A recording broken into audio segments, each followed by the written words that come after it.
Guys, SmackDown has just concluded, and Jack and I have decided this is going to be a weekly segment. Maybe we'll do Monday Night Raws if this goes well. But Jack, what a Friday Night SmackDown we had from start to finish, from off-camera commercial segments to main hour on the top of the hour segments. What an overall great SmackDown. First off, I want to hear your opinion on how SmackDown was, because it feels like with all the criticism that we're getting with WWE right now, it seems like show to show, it's just getting better and better. Well, here's how good it was, Steve. We had not one, but two John Cena segments in Kentucky. They got two John Cena segments, two great John Cena segments. I mean, John Cena's feuding with half the roster right now. It's ridiculous. They also got three fantastic in-ring Fatal 4-Way matches with Cody Rhodes, Alexa Bliss, and Randy Orton picking up victories. Those are three bona fide superstar names in WWE lore. Ron Killings is on a killing spree. He's going to face John Cena on SmackDown next week. I mean, what more can you really ask for? No, I don't think there is much more that we can ask for through the entire show, because at first when they said SmackDown was going to 3 hours, I was like, damn, like 3 hours of SmackDown is going to be a struggle. I looked up after the first two segments and it was almost 9:04 Eastern time. We had gone an hour in like two segments and you wouldn't have noticed. So I think this SmackDown really told enough stories to actually make us want to watch and build heavily into the Saudi Arabia event, Queen and King of the Ring. I think overall, everyone who won was worthy of winning. First off, let's start with the opening segment. John Cena starting off the show. I actually didn't even know John was actually at the event. I missed that part. And John Cena cutting his promo. The only thing that I thought about tonight was the opening segment with Cena. It's the same promo over and over and over and over and over.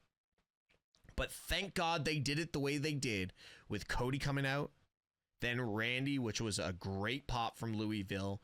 And the thing with Louisville all night was that Louisville was reactionary. They were kind of a dead crowd, but overall, it was a reactionary crowd, and the stuff that needed to get a pop got the pop. Randy got the pop. LA Knight got the pop. All three of those guys cooked Cena in the first segment, and you could see the look on Cena's face where he's like, damn, these boys came to play. It's crazy because those three didn't even cook him the worst in the entire evening, right? That came later. But Cody Rhodes flat out pinned him 6 nights ago, right? Yep. Ron Killings didn't have to say a word to get his point across to John Cena. LA Knight just continues to prove time in and time again that he's awesome, an A+ on the microphone. When it comes to telling a story in the ring, that's where he kind of gets depleted a little bit. That's where you put him in like the Karrion Kross folder of like, he's got all of it, but like what's missing? And then Randy Orton, who I personally don't think we've seen the last Cena versus Orton one-on-one match. I think even tonight, them going face-to-face told me, I think there's a little bit more to be told there. I don't know how they're going to do it with 17 more dates left, but I think there's a John Cena and Randy Orton rematch on the horizon. King of the Ring's really interesting too, because it looks like we're going to have 4 main event guys who are going to be in the final 4 on the men's side. Yeah. And I think that wrestling is in a really good stance, all things considering that John Cena as a heel really hasn't quote unquote lived up to the expectations, right? When he first turned heel, you're thinking new entrance gear, new promos, what's going to happen, new music. We didn't really get any of that. And then we have gotten the same old boring ass, tired ass shtick week in and week out of John Cena just thinking that he's a genius and that he's better than everybody. And then he's just like kind of like the typical heel of like, you guys booed me for 25 years. Yeah. Now I get to shit on you. It really hasn't been the heel run that we expected, but because of the feuds that he's been able to work, it's kind of worked out. CM Punk goaded him on the mic tonight. He probably got destroyed more so than he has been since he's been back in 2025, if I'm not corrected. That's the promo I expected to hear on Monday Night Raw in Phoenix. We didn't Yeah. really get the full scope of what CM Punk and John Cena can do to each other on the microphone, but we saw it tonight in Louisville, Kentucky, before Ron Killings ultimately put him in the STF. But I think that we are 17 what is it, 17 now? This was 18, so 17 dates remaining with John Cena left. I think we're starting to finally get into the meat of it. He literally has a one-on-one feud with, I would say, 4 guys right now. Yeah. CM Punk, Cody Rhodes, Ron Killings, R-Truth. They still haven't really given you the whole spiel of if he's Ron Killings or R-Truth, or if it's like a split personality thing. And then Randy Orton. Yeah. I mean, you could probably put Randy Orton on the back burner, but like Killings, Rhodes, Punk, he's in feuds with right now. And all at the same LA time. Knight stepped up tonight, and he was impressive as well. And I'll give you that. Like, he didn't qualify. Randy Orton got the qualification for tonight, which again, I thought that was surprising. I thought maybe the likes of LA Knight or even Carmelo Hayes, the way they've been booking things over the last several weeks, it's like, okay, one of the big guys is sure to go over, but then you look at it and it's like, okay, one of the mid-tier guys is going to get the opportunity, kind of like they've done through the 90s and the early 2000s with King of the Ring.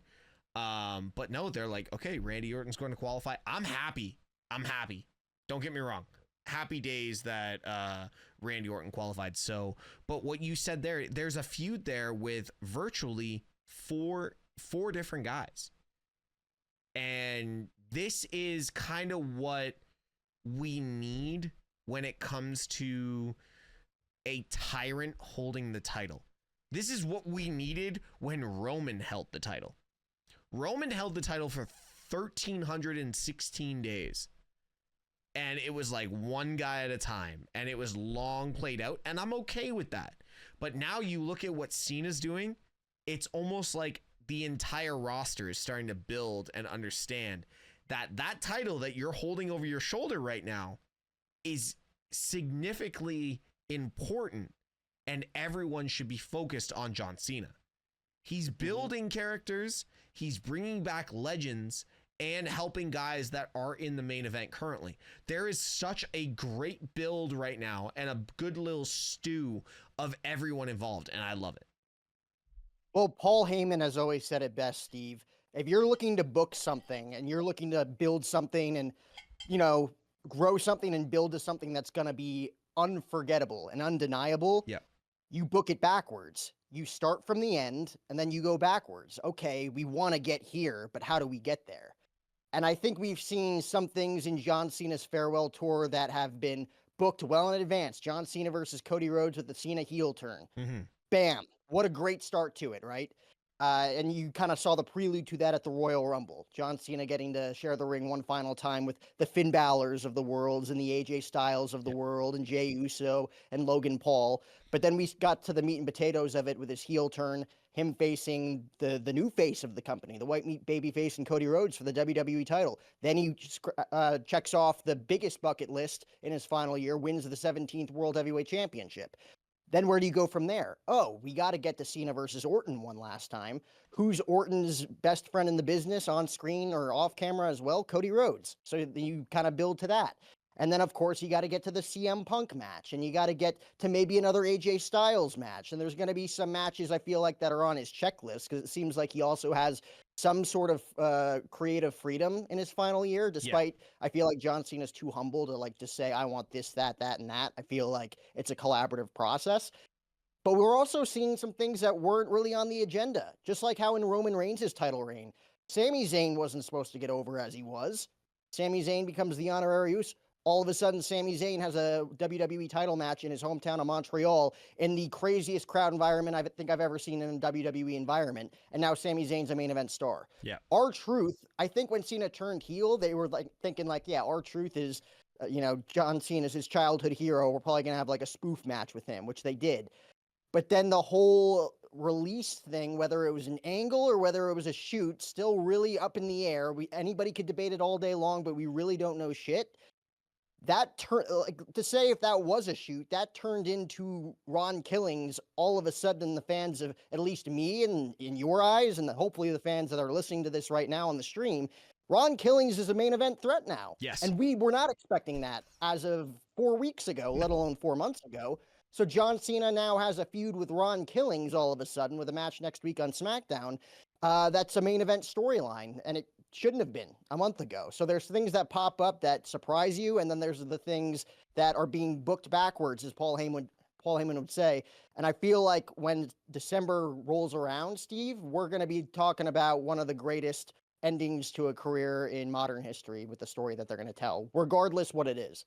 And it's kind of funny that you say that, because I look at, like, you know how I feel about Cena. I've never been a Cena guy, but I'm sitting here actively involved and ingesting everything that he's doing right now, because I'm watching the last 25 years and taking little bits of the things that I liked, the little bits that I didn't like, and it's all coming to a beautiful boil right now, and I love it. So it's a great thing with Cena.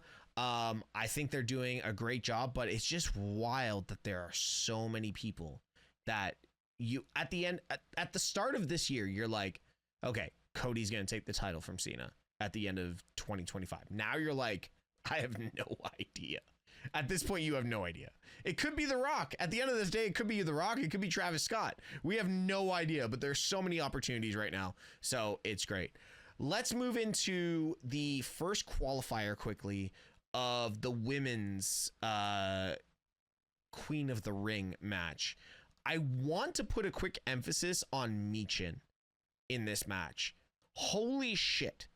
Like, straight up. Holy shit. This woman, when she gets an opportunity, takes it, runs with it, and scores a touchdown and kicks the extra point. Michin in these matches is just phenomenal. And I'm at the point now with Michin, or Mia Yim, whatever you want to call her, where she needs to get a little bit more of that push and that respect, because even though she didn't take the pin here, Piper did take the pin, you need to look at her as a threat, because when it came to the Chelsea Green feud and the Jada Parker feud down in NXT, this woman decides to throw everything out there to prove that she deserves to be televised and on the main roster. I was really impressed with this entire match. Nia and Piper working together really looked good. But I just want to say, like, with the whole Michin thing, this woman needs to get a little bit more respect put on her name. It's crazy because this was her first match in a while, if Yep. I'm not mistaken. Yep. And it was against 3 powerhouses. Absolutely. You know, like Nia Jax and Jade Cargill alone are like main event threats in that Fatal 4-Way match, right? Yep.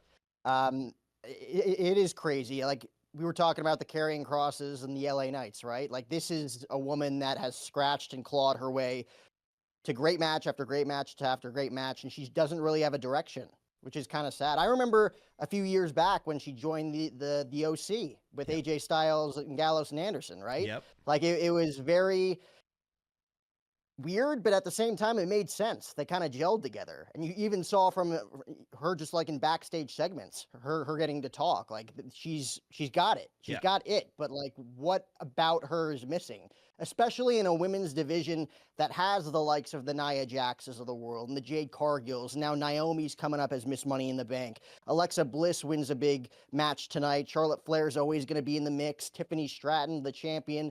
Io Sky is always going to be around, especially if she's going to have the strap as well. Rhea Ripley, of all people. Like, Yep. where does Michin fit in? Like, I don't necessarily, I think she's going to fit into that category right now where she has scratched and clawed her way to this point, but she's going to have to do it to the nth degree now to kind of get her respect in the women's division. I personally think one really solid promo is going to put the respect on her name in a sense. It's got to be like, she needs to cut something where people are like, wait, did she just say that? And like, kind of like what Punk did tonight on Cena, where he ran it back to basically 2011. Punk ran it back to 2011 tonight, and we'll get into that really quickly. But my emphasis on this is Michin needs to do something where everyone's just like, holy shit, she was brave enough to go out, take that mic and say, you know what, I'm here and I'm here to stay. So Go I ahead. mean, where were we a couple years ago? I guess it wasn't. I guess it was like a decade ago. Jesus Christ! But the women's, revolution with Charlotte and Becky and Mhm. Bailey and Sasha Banks, right? Like there was that era where, like, yeah, Charlotte was the main event star, Sasha was the main event star.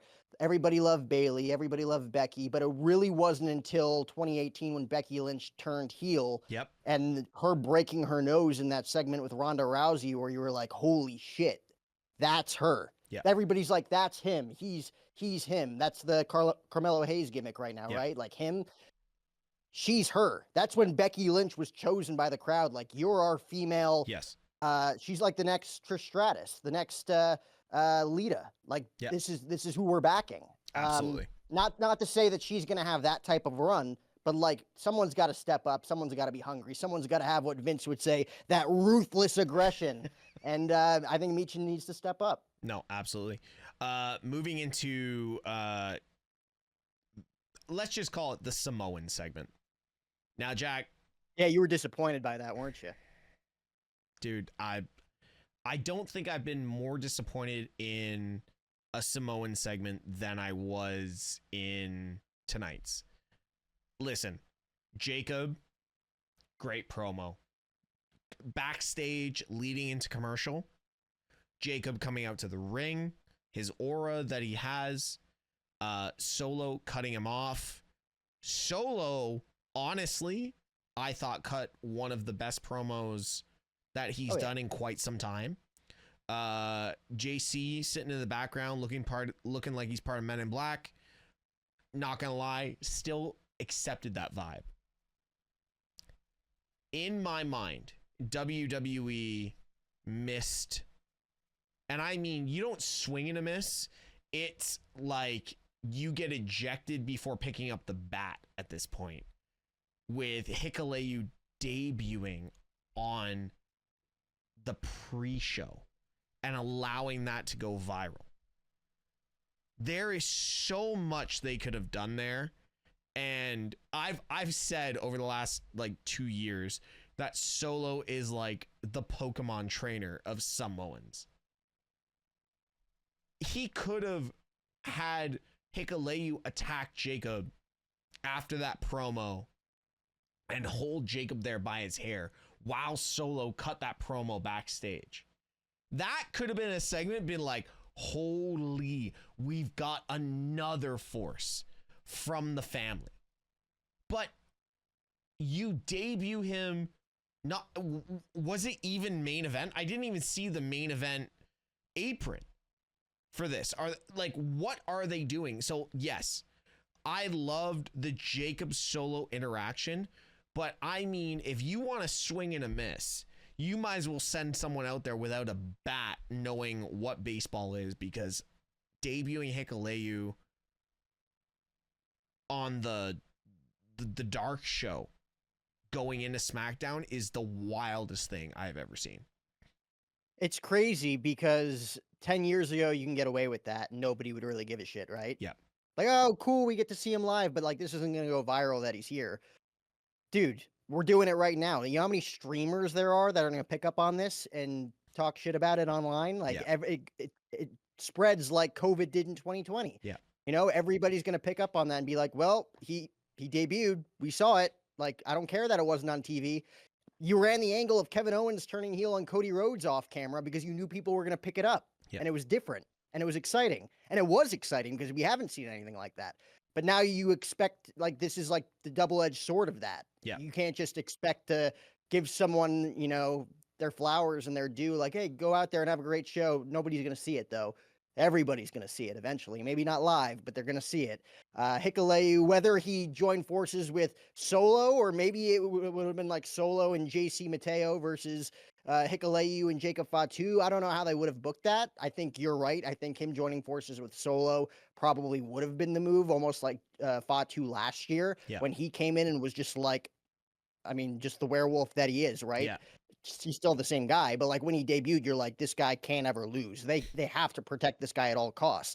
I think Hikuleo had to have that same momentum in that same debut, and they kind of missed the ball on that one. Like, it's kind of funny. Like, Hikuleo, just because of his size, his stature, His force in the ring, like if you ever watched any of his matches, he's just very powerful. If it was Lance, like, and this is nothing against Lance because I love Lance, he has a different dynamic in the ring. And if they debuted Lance saying, okay, we're going to test him out on a dark show, but then maybe drop him into the main show right after, like there's 2 segments for him, cool, that would have been great. But Hikuleo is a massive force. Like, it's just like, I'm not gonna lie, the first thing I thought of when I saw him debut and I saw the clips, I'm like, Giant Gonzalez. And I'm like, that he doesn't deserve that stigma. But that was the first thing that came to mind for me, is like, wow, this gives me Giant Gonzalez vibes. And who did he wrestle? One of the guys from Pretty Deadly. And the worst part is there was a botch finish. And it's just like, there was just so many little mistakes in this whole segment. And I'm like, dude, this guy, let's run it back. Let's give him a month off TV to pretend it never happened. And then let's run it back and try to launch him again. At this point, I'll accept Tala Tonga, that rumored name that they copyrighted. I'll accept it at this point. But the way this happened tonight, oh man, I was furious. I mean, I say we let it cook, right? You know, maybe this is one of WWE's grand schemes again, like they did last week, you know, releasing R-Truth, and then they gave it to us again, you know. The We Want Hikuleo chants are going to pop out this Monday night on Monday Night Raw. I mean, I think you just let it cook. I think Solo versus Jacob has to stand alone on its own going into probably SummerSlam, if I were to imagine. Them having his full-fledged babyface turn at Money in the Bank for that match at SummerSlam. We'll see what they do at Night of Champions. But I think maybe you debut him there, and then you kind of just put a rocket ship on him heading into the fall. Because the cool thing about this whole Solo and Jacob Fatu and JC Mateo in the mix, who knows when Tama Tonga and Tonga Loa are going to get back in the mix. Like, they are the bloodline, but it's not the bloodline. You're the bloodline, but you're not the bloodline.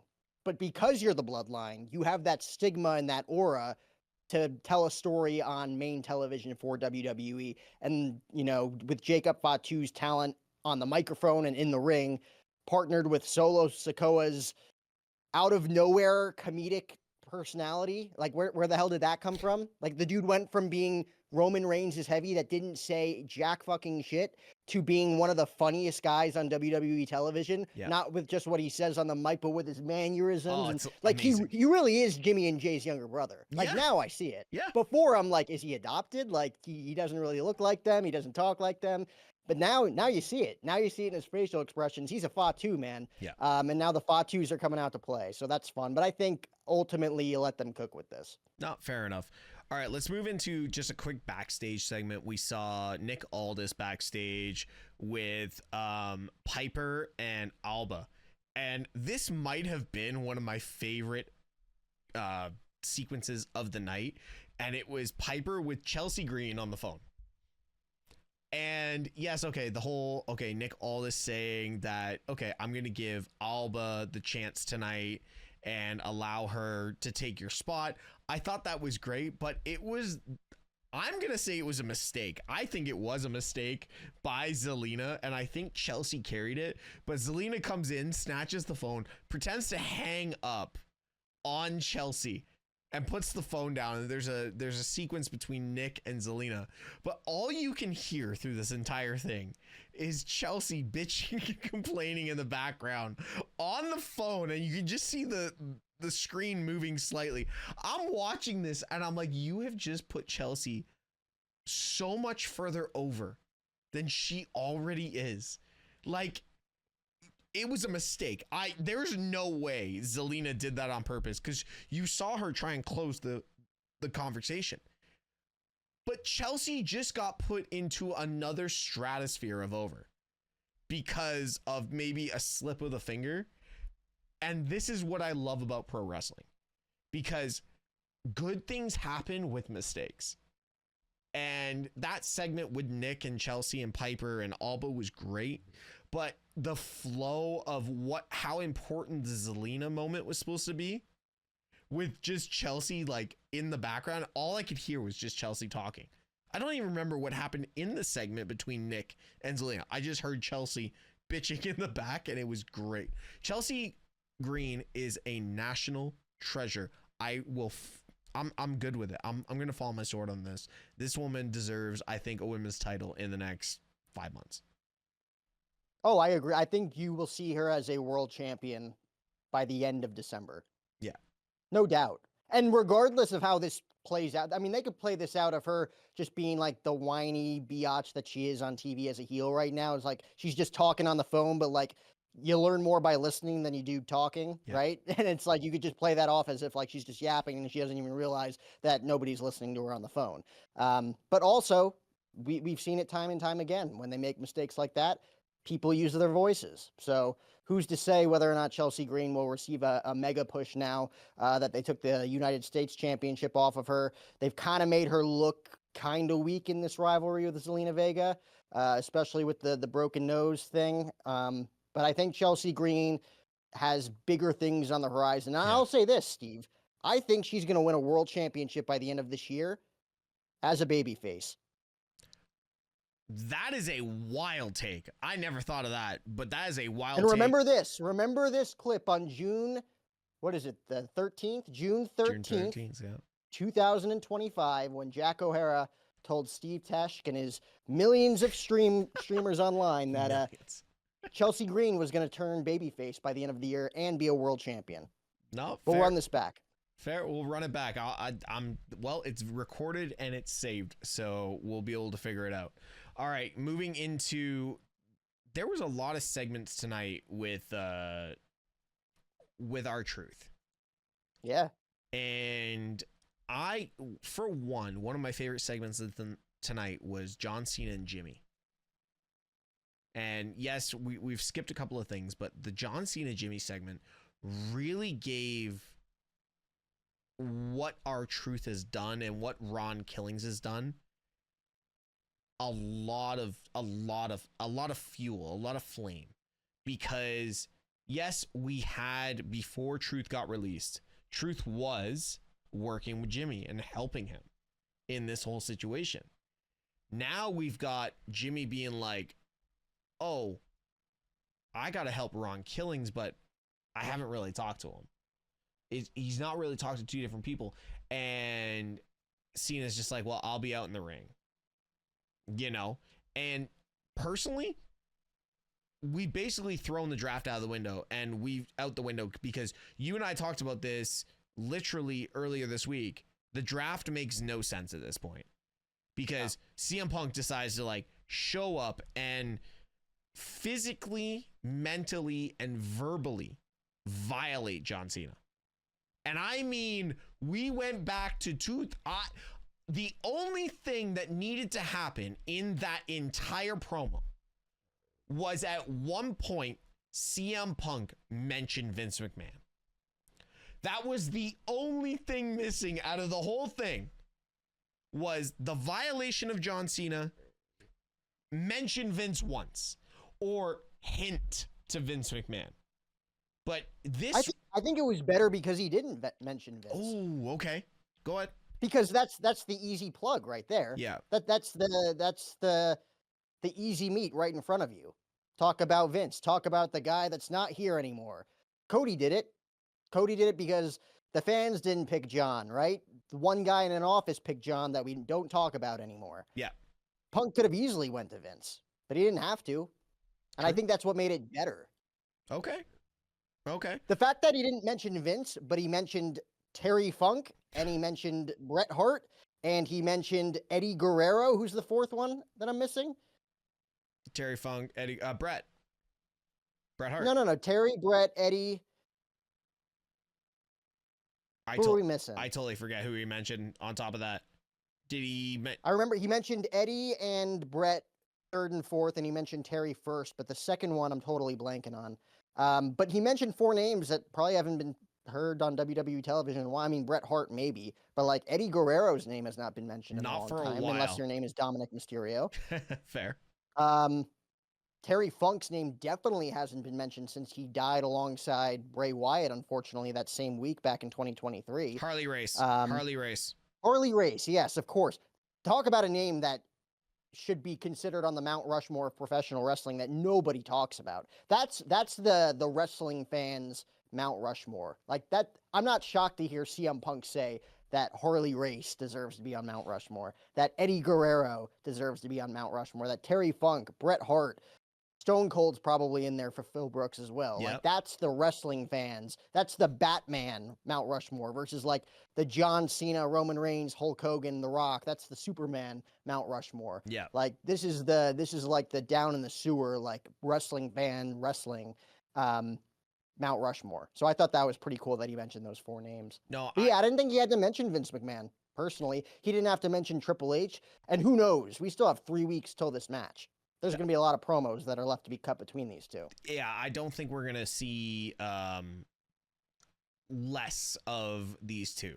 I think we're going to get a lot more. So I agree with you on that. Okay, so we've covered the first qualifier. We've covered John Cena and Punk and basically everything Cena's done. Can we go to the tag division, which let's talk about this for a second. The SmackDown. You mean the tag division that's completely run by the Wyatt family right now? Okay, go right ahead. Go right ahead. No, I'm just saying. I mean, the Wyatts are back, Yep. and they came back out of nowhere a few weeks ago. Like everybody was shocked and caught off guard until you realize that it was Wyndham Rotunda's 38th birthday, and they had a birthday cake in the ring. Like, holy shit! Like, talk about goosebumps. Yep. Like The Rock.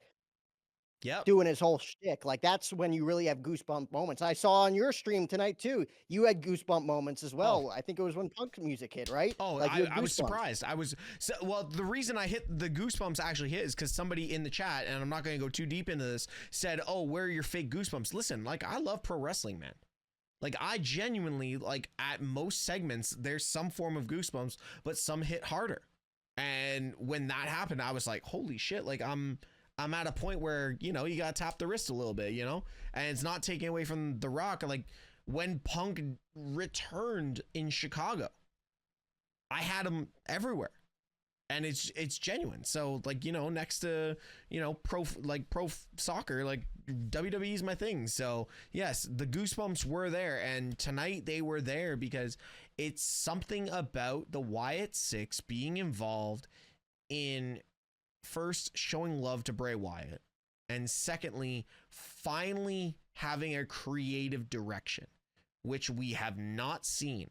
Yes, the Wyatts show up and it's great, but what's their direction?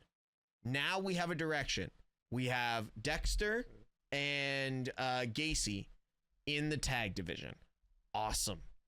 Redbeard, Nikki Cross, and Uncle Howdy, Bo Dallas, can be built into something later. The Wyatt Six now have a direction in the best tag division in the company currently. Like, we've been saying it for months. The Motor City Machine Guns, Street Profits, and the rest of the crew over there. There's 4 other tag teams that could easily hold the titles right now. But now, yes, you're right. It is run and it is controlled by the Wyatts. It's a matter of time for the Street Profits to drop it. But the thing is, when the Street Profits drop it, it is going to push and put over the Street Profits so much more because they worked so long to get it. And when they finally lose it, which I'm going to say is SummerSlam, it's going to be more respect on the Profits than it is going to be the Wyatt Six. Oh, no doubt. I think by the time the Wyatts win the tag team titles, like they really have to earn it. You can't just say, "Oh, the Wyatts are back," and because our leader's older brother was a future Hall of Famer, we just deserve the tag team titles, and that people are gonna like really vibe with this story. Yeah. Like you really have to get them to a point where it's like, we've seen this song and dance before. Oh, the Wyatts are here. Oh, this is awesome. Oh, where did they go? That's literally what happened in 2024, right? Yep. When they returned, you're like, holy shit, they're killers. They came back and killed Chad Gable. They came back and killed everybody backstage. The whole production area was shot. But then what really happened after that? We had one really great Firefly Funhouse type promo from Taylor Rotunda asking himself how did he feel after his brother died? Like, that was some real shit. That was cinematic, man. Yep. Never use that word today in today's world with Roman Reigns and Paul Heyman. Like, that was cinematic. But then everybody got hurt and everybody went away, and they really didn't do much with it because despite them having this aura about themselves and their ability to storytell through their promo work, Bray Wyatt, Bo Dallas, and Taylor Rotunda, I'll say Bray Wyatt and Wyndham and Taylor Rotunda and Bo Dallas and Uncle Howdy, they've never had direction, like you said. It's a weird thing in today's world where the Cody Rhodeses of the world are real. The CM Punks of the world are real. John Cena's being real. Randy Orton's being real. The Wyatts are, they're like a horror group. Yeah. It's cinematic. It's creative. It's artistic. But there's no one else really of that nature anymore, like the Undertakers of the world and the Kanes of the world that are like that anymore in today's current scheme of professional wrestling. So you have to give them direction, and I give all the kudos in the world to Paul Levesque, Lee Fitting, whoever else came up with the creative, to put them in this tag team division that is on fire, with or without them. Yeah. And putting them, at least 2 members, into that tag team division and say, all right, let's see what we can cook, and we'll get to the rest of them later. Because we know that Nikki Cross can be a main event woman on the roster. I mean, her and Alexa Bliss, it's right there for the taking, in my opinion. 100% for the taking. It's for the take. If you're not going to put Alexa Bliss in the Wyatt Six, you have her feud with the Wyatt Six. Yeah. No, which makes more sense to me considering she turned on Bray the last time they saw each other, and she's still using his moves. And then eventually you get into a feud with Taylor Rotunda where you go back and think like, maybe,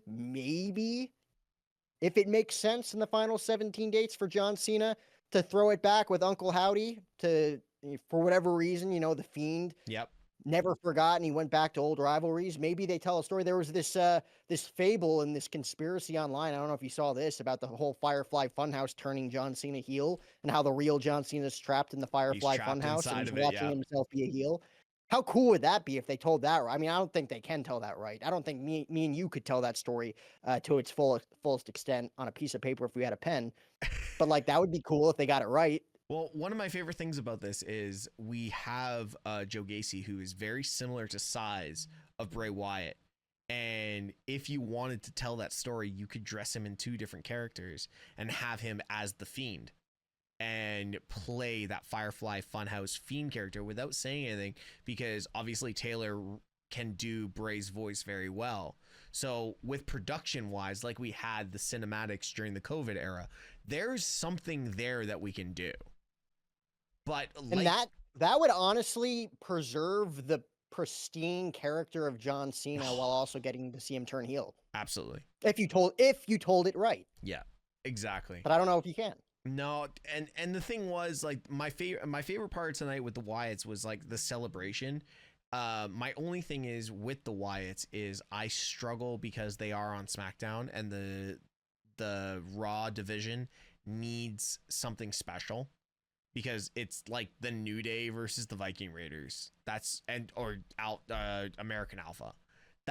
There's nothing there for. Well, you want to talk about what's coming? We can talk about what's coming to the Raw Tag Team division.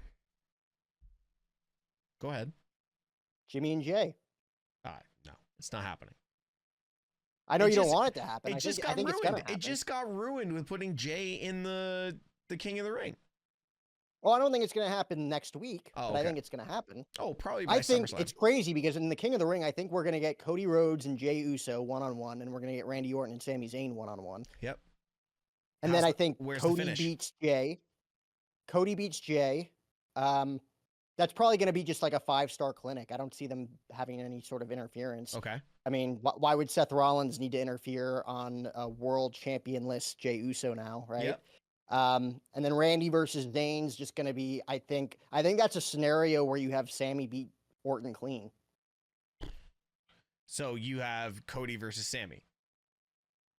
I have Cody versus Sammy, yeah. So for me, the only two ways Because I don't think you could do Orton versus Rhodes just as a one-off in a King of the Ring tournament. See, for me, it's I either think you have Cody. It's Cody versus Rhodes or Jimmy or Jay versus Sammy. It's the only two ways you can go by it. You can't do the cross. I think those two matches you have to save. You have to. We're gonna get to those matches. You can't ruin those at King of the Ring. I think either way you look at it, you're gonna get a great match. Of course. But I think when it comes to there's gonna be 4 baby faces essentially. If we predict Jey Uso winning correctly, right? Yeah. Maybe they go with Rusev. Maybe they go with someone else.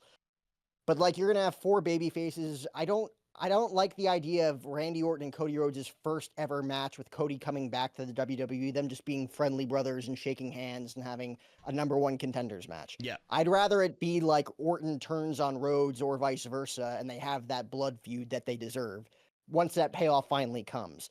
On the other side, I think Sammy needs to turn heel on Jay at some point down the road. I think Sammy's too pristine of a babyface right now to turn him, and I love their brotherly culture and their relationship that they have with one another, and how that story was told throughout an entire year for them to get to that point. Yeah. I thought that was cool. So when that turn finally comes, it has to mean something. It can't just be, oh, Jay beats Sammy and Sammy's frustrated, so he kicks him in the balls, you know? Yeah. Like, I want to see a big payoff for that, and I don't think that having them face babyface versus babyface makes sense for either Jay versus Sammy or Orton versus Rhodes. I think Sammy versus Cody, or potentially, like, Cena getting involved in costing Cody, and, like, Rusev ends up going to face Sami Zayn or something. You could tell that story of Sammy beating the almighty Rusev to get to Gunther at SummerSlam. Because I think Sammy versus Gunther at SummerSlam could be the story you tell with King Sammy, or I think the more likely scenario is that Cody wins and King Cody takes on John Cena. But yeah, I think either I think that's or, the avenue we're going down. I think it's either going to be Sammy or Cody. Yeah. If you're asking me, I think you save those matches. Fair enough. And those matches could be saved all the way till like late Rumble next year, or even Mania. So I think it's smart to have those matches in your back pocket when you need them. Yeah. When ratings are low and when you need a resurgence, like we got last week with the Ron Killing stuff, when you need a resurgence, then you tell those stories. Yeah. Let's look quickly. We've got 3 more things to cover. First off is Tiffany Stratton Naomi promo. Hit or miss. I understand what they were trying to do. If they were gonna do that, I wouldn't have had Tiffany Stratton come out in her wrestling gear. Thank you. I would have had her come out in just like a dress or whatever the hell else she wears. Because her coming out in a wrestling dress or in a wrestling attire told me that, oh, someone's gonna attack her and Naomi's cashing in. And that's the scenario that they kind of drew up with Nia Jax, because Naomi in her promo was talking about how she was gonna win the title from Nia Jax. Who came out and hit me over the head with the briefcase? Tiffany Stratton. Out comes Nia Jax. I'm thinking that Naomi and Nia Jax are in cahoots because she screwed them. Now they're going to screw her. It only made sense. But now Nia Jax like, hold off, Naomi. Don't get involved. She runs away like the heel that she is. And now we get Nia Jax versus Tiffany Stratton again. I didn't love it. No, I think the overall, like the promo itself, the two between each other, decent. I wouldn't give it like 5-star rating, but I'm going to say decent. But I agree with you wholeheartedly. Everything said, potential cash in, but I don't like the whole, like Naomi's heel persona right now is, I don't give a shit what anyone says. That's Naomi's persona. And then you step down as Nia tells you to back off. She's mine. Naomi lost a lot of stock in my mind right there. I love Naomi as Miss Money in the Bank. Nia Jax, dude. Like she's like the Omos of the women's division, essentially. Yeah, but Nia Jax also got beat down by Alexa Bliss with a briefcase with Ronda Rousey in the ring when Alexa Bliss cashed in. We're still talking about the same Nia Jax. Her persona's not changed. They've just given her more TV time. So I'm sorry, Naomi, who as Trinity in TNA, and we talked about this before, was untouchable. You know what I mean? And this is the version, I will stand by, this is the version that we need in WWE, which is a Naomi Trinity blend.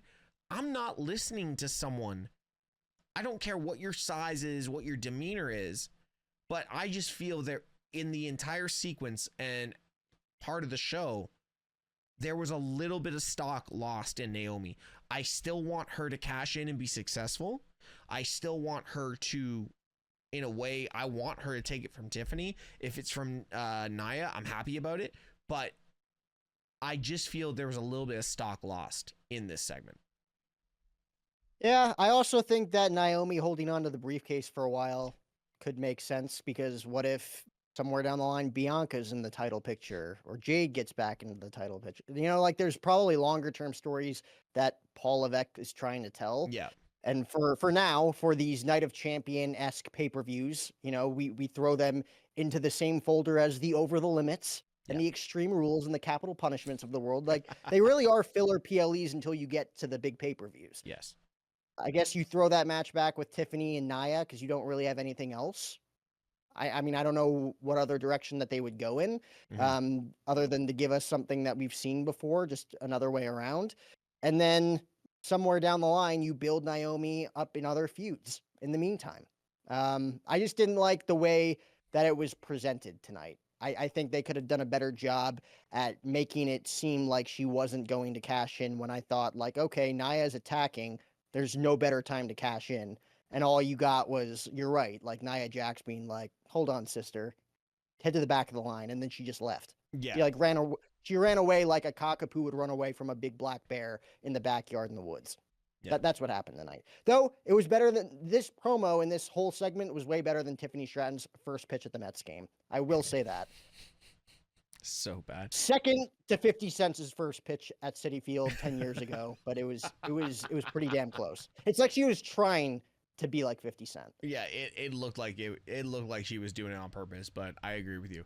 Let's stick with the women's division quickly. The second Fatal 4-Way, we've got Alexa and basically Charlotte versus the other two. One of those two was going to qualify. I love the finish. Yeah, we never see things like that. No, I love the finish, and it's kind of funny. You play it back, it almost looks like who was in the figure eight. It was Alba, right? Alba's in the figure eight. It almost looks like she tapped before the 3 count. Like it was crazy, because so that's close. one of those things you really have to time up perfectly, Yes. right? If you're in the ring telling the story, like all it takes is one split second, and that's considered a botch.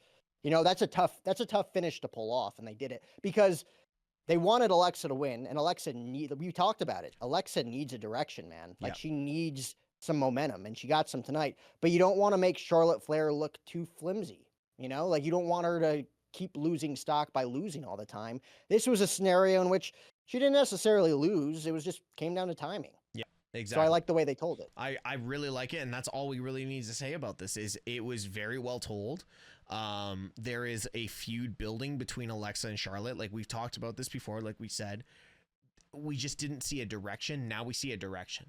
It could be Charlotte costing Alexa, moving into something else, what have you.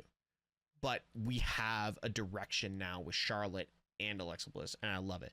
Final match of the night, Andrade, Shinsuke, Cody, Priest. Arguably 4 future Hall of Famers going into a Money in the Bank qualifier.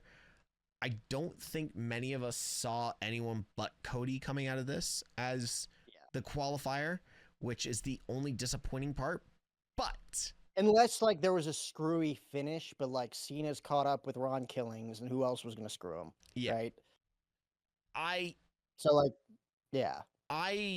personally think the stock should have been put on Priest here, because here's the thing.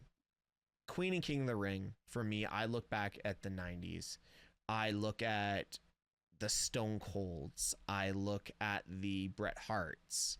I look at those guys that kind of up and comers or guys that are going to change the direction of the business. And I feel there is a lot more to Damian Priest. Maybe I'm just vibing on the Cody Rhodes interview that we had with Priest and the interactions I've had with Priest. But like, I just thought tonight was that potential coming out moment where Priest elevates himself back into not just the main event, but the undisputed main event. We talked about this the other day.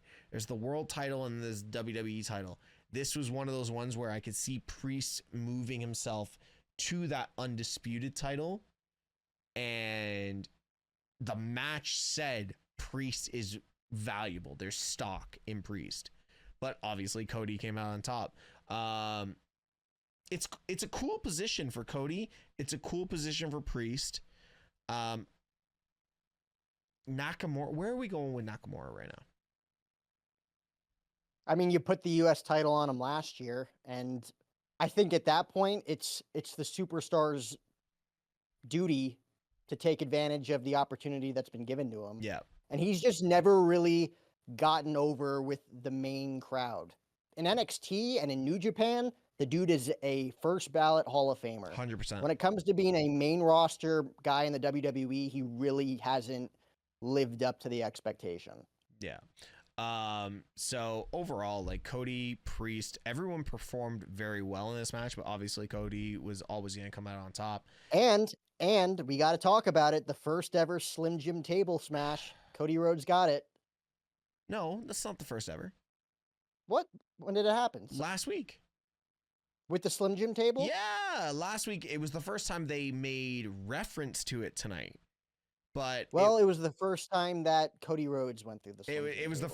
it was the first time. And it was also the first Slim Jim table smash that Jack O'Hara ever saw. Okay, fair enough. It was I think it was last week or the week before, because the rumors broke about the Slim Jim table, and it was Piper Niven that got put through on a code red by Zelina Vega.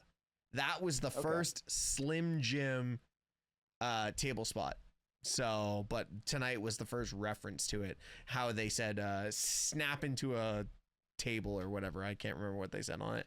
But yeah, Wade Barrett made reference to it tonight. But yeah, Cody was the first one for the males to go through it. So we got to figure that out. But anyways, overall, Jack, rating for tonight's SmackDown. Out of 5? 10. Ooh. I will give it an 8.5. Dude, you can't give it a 10 because you can never give anything 10 out of 10. I think a 9 would have been too strong, but for a crowd that in all other areas should have been dead, like you said at the very top of this, they popped when they needed to pop. Yep. They groaned when they needed to groan. They did their job. And WWE put on, in my opinion, an A performance tonight from a booking perspective. Dude, it was exciting. You and I are on the exact same level right now. I had an 8.5 out of 10. Nice. That's why we're co-hosts. There this you was go. meant to be. I was excited about SmackDown. Everything about SmackDown really progressed almost every storyline. Like I said, the only thing I was disappointed was seeing the Hikuleo debut off television. He's honestly, how do you debut someone like Hikuleo off television? That's the only way I want to go with it. How do you do it? But anyways, Jack, plug yourself. I will see you for Monday Night Raw. If we're going to do this again, I would love to do this again for a review. But plug yourself. Let me know where your shit's at. Guys, Jack O'Hara TV, at Jack O'Hara TV on Instagram, at Heel TV on TikTok, at Jack O'Hara TV on YouTube. Guys, who's beating John Cena for this title, man? Is it going to be Ron Killings? Is it going to be CM Punk? Is it going to be Cody Rhodes, Randy Orton, LA Knight, Jimmy Uso, Jey Uso, Jack O'Hara? Oh, pause. Dave LaGreca? Steve Tesh? Who's going to win? Hey, but yeah, go follow us at Jack O'Hara TV if you want to hear some more rambling BS. Hey, and next week, since he mentioned Dave LaGreca and Busted Open, I'm telling you right now, there is a video that's going to drop next week that I have never talked about another podcast ever, but you and I are going to get into Dave LaGreca and Bully Ray next week. We've already talked about it. Dude, I grew up on Don LaGreca, but I love Dave LaGreca too. I'm not going to say this on live, but we're going to talk about it off live. But guys, like always, be good people.